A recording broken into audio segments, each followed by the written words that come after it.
I think me and Ken were the ones doing the numbers, Sheldon. I don't know where your 95 came from, but we and Ken was doing the numbers. We was like, brother, there's no way that he beats it. It really felt very similar because I want to talk about the Chiefs. The Eagles won. Saquon got his ring. I'm happy about that. I couldn't lose. I'm more shocked about the Chiefs side of things because it looked once again like that Bucs Super Bowl where we going in there thinking Patty can do it all. He can save it all. When the main points that I was bringing up to why I felt like Philadelphia was going to win was like I kept on saying, bro, like we got this nigga throwing a Hollywood Brown, old ass D Hop. We got Juju. So like and then on the other side they got AJ Brown, Smitty, even Dallas Goedert or whatever the fuck. Like it's like it doesn't even make sense for even try to pick one side. And then once the game started, bro, it was just like wow. My thing goes back. I said this 2 years ago, and I was early, kid, and they called me a hater. Oh, no, don't do that. They won a Super Bowl, so I had to shut the fuck up. But I'm trying to tell y'all once again, this front office is taking advantage of Patrick Mahomes because there's you can only say that now. Hold on, Lou, let me talk, Lou, because we already had all these other niggas yelling all that shit. I ain't trying to yell. All I'm trying to say is, bro. We look at that roster. We look at all the pieces they let go. And, of course, they won a Super Bowl, so you can't really say they did wrong moves. But we want to see our best with the best. You know what I'm saying? When Giselle was yelling with Brady at that time, and she was like, that nigga can't throw and catch. She was saying, like, I want to see the best with the best. I don't want to – the fact that Patty had this team in the Super Bowl alone and at all the close games on it speaks to his greatness. So I don't change my but now you can't change that now. Hold on. I'm just saying, like, my viewpoint of Patty does not change. But what I'm saying is that when it comes to the Chiefs, because again, the Eagles won the Super Bowl, so they did their job. I don't really have much to say about them. Everybody should have known they were going to win based off the roster. Like you said, they got the most talented roster in the NFL. My thing is that it still should have been at least a somewhat close game because they faced them 2 years ago when the roster was just as good, if not better. You know what I'm saying? So it was just like, and they won that Super Bowl. So how the fuck are you not able? Like, what happened to Andy Reid on for bye? What happened to the run game? What happened to Spag's defense? I mean, Spag defense tried to do some things. At least they kind of shut down Saquon, but still, like, I was more so shocked the fact that like one, Andy Reid once again got outcoached in the Super Bowl. We about to say that about 3 times now. And Patty looked like he was trying to do everything, even though this is his worst game. I'm not going to excuse Patty because he threw pick sixes to a white boy during Black History Month. That's crazy. That should be 12 points. But I'm looking at that roster, bro, and it's like, bro, the offensive line is shitty, and there is no run game. You got Kareem Hunt running like Medea back. I'm arguing that moving forward, bro, we potentially may not see. I'll say this. But in this specific moving scenario, forward, the Chiefs are in trouble. If I am Patrick Mahomes, I do think we do have to address some things in the front office. We do got to get a wide receiver. I need a number one or at least some comparable committee wide receivers because this is not going to cut it. And then Travis Kelce, I think that's done.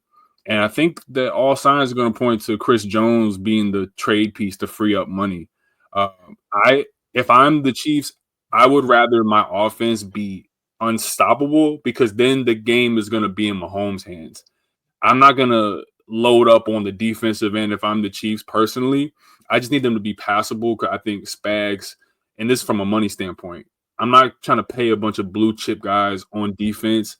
I would rather, boost my offense and beat the offensive up so that it's a matter of, all right, if you score, I know Patty can go down the field and score. So now it's just a matter of who gets the ball last. So that's what I think the philosophy should be because the money is too tied up in other positions. Here's why. Let me answer that. Yeah, I was going to say I disagree with that too. And the only reason I disagree with you on that, Q, is that's how they've been successful thus far. You rely on. No, it's not. Yes, it is. Their defense has kept them in how many games this year? We talked about it. The reason why they only lost one true game this year. But we acting like this team is trash. This team lost one game. But the reason why they're successful is because of Patrick Mahomes. No. It wasn't because of Patrick Mahomes. Y'all said it yourselves. Patrick he didn't have his best season this year. No, I'm saying was stout all year. I think that's because the offense is struggling. I think both things can be true. Real quick, I think both things can be true. it's because of Patrick Mahomes, but it's also because that defense was as good as it was and able to stop people and give the greatest quarterback of this generation the opportunity to go win the game. So to what I disagree with Q with, I'm not going to get weapons. I'm trying to get Myles Garrett. I want to put Myles Garrett with Chris Jones and put my defense in a place where I know y'all gonna have problems with this D line. And now I can throw the Juju, I can throw the Xavier Worthy, even though they're not the weapons that I need. But if I got Myles Garrett and Chris Jones on that defensive line, it's gonna be a long Sunday for people. But see, the thing about it is, if you look at the teams they play, they only how many points did Kansas City average this year? They didn't even score 30 once this year. Right. So that tells you that this team was driven by the defense. And you have an ultra mega star. You have the what many consider the greatest player in the game on the offensive side. I don't think you need to load up on offense. You may need one or two pieces, but you got Rashee Rice coming back. You got Worthy gonna step into it. But hold on, this is what I disagree when I hate. And I know we got to move on maybe to something else, but like saying Rashee Rice coming back don't mean shit to me.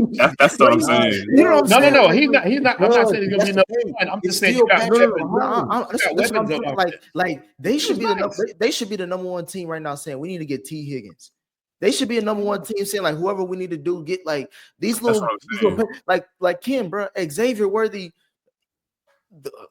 One of the two times that Cam one of the two times he was right this year was when he was talking about Jaden Daniels in that college football offense, and Xavier Worthy, all this nigga know he just fast. He doesn't know how to run around. All the routes that he did was during Ken. We ain't playing fantasy football, so garbage time don't matter to me right now. But it's all garbage time touchdowns against like you said, Shelton, fourth, fifth, stringers and shit like that. It's like all this nigga know how to do is run fast. And I can't say what after he got injured, but wasn't Rashee Rice nice until he got hurt? Wasn't he a number one? He was, but was he gonna make any difference in this game if he was playing? Not in this game. Rashee Rice got hurt. I'm sorry, go ahead. If you were the Chiefs and you can get T. Higgins or Myles Garrett, which one would you say? T. Higgins. I think you got to go T. Higgins because, bro, here's my philosophy with that. I'm not trying to Q real quick. I'll just got one response. Lou, I'm not trying to be Pittsburgh. I'm trying to be Kansas City. We ain't about to put all that money on the defense for no reason. We can't even do shit on offense. And here's my thing is that the philosophy is if you're the Joe Burrows of the world, if you're the Patrick Mahomes of the world, you need a passable defense that's advantageous, and certain details come together when you get to the postseason. Once you start peaking at the right time, right? So you don't necessarily need an all-world defense to do what the Eagles just did, because a lot of those guys are rookies. A lot of those guys are third, fourth. When you got Jalen Carter, Q. Like that's a fact. That's a fact. Best tackles of this generation.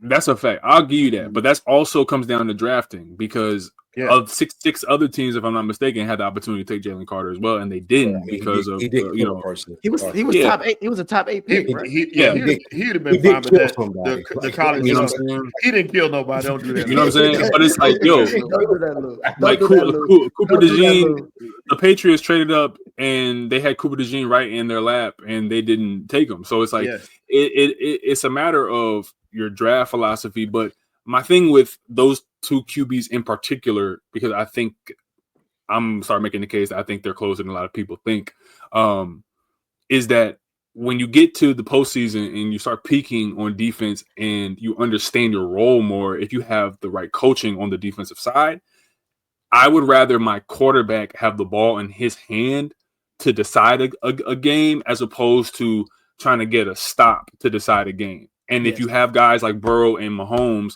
that's why I would say do more for your offense than you need on defense. Do just enough on defense to be like solid, get the right coaching, but OD on the offense, bro, because it's scarier if you have Patrick Mahomes, like put Patrick Mahomes behind the Eagles and everything we got. Swap Hurts out, put Mahomes in that, right? Put Burrow in that, right? And then give us an average defense. I think people still fear the Eagles, with those two QBs as opposed to, you know what I'm saying? All right, well, we have some solid weapons here and there, washed up tight end here and there, and then a really good defense. Then you're just like, You know, it's up to chance. The only reason I don't agree with that though is that's what the Bengals have. The Bengals have a loaded offense, but they don't have the defense. They have a horrible defense. I said a passable defense. They have an awful defense. And Shelton, I'll say this: the reason why I would say the difference between the Chiefs and the Bengals for that point you're bringing up is that we've seen the Chiefs still be successful with a shitty defense or a shittier defense. Yeah, you know what I'm saying not this version though. No, but I'm saying like nigga, all he knows is the AFC title game and the Super Bowl. So any version you talking about, he's been successful. All I'm just trying to say is that we know we've ran into the ground that he don't need superstars to win a Super Bowl. Okay, he proved that. Now go get me some fucking superstars. Like, what are we talking about? Let me ask y'all are taking away from the fact of how good Myles Garrett is. I see my man in the chat saying I live in KC, so I watch a lot of games. Like Myles, this is a generational. Can I ask a question? Are they even? Is there a conversation about them getting Myles Garrett? No, they're on the list, Ken. I think they're I know. Is there a rumor about that? Why are we so fixated on Myles Garrett? What I'm saying, Ken, is why wouldn't they do that? That's probably the best move for their football team. You know what's crazy, if I got Chris Jones and I got Myles Garrett, I don't give a fuck if you got Joe Burrow. I don't care if you got Jaden Daniels, any one of these quarterbacks that y'all are talking about. If I got them two dudes rushing the passer under 2 minutes left in the fourth quarter, I feel really good about that. What are you going to say? And I got Patrick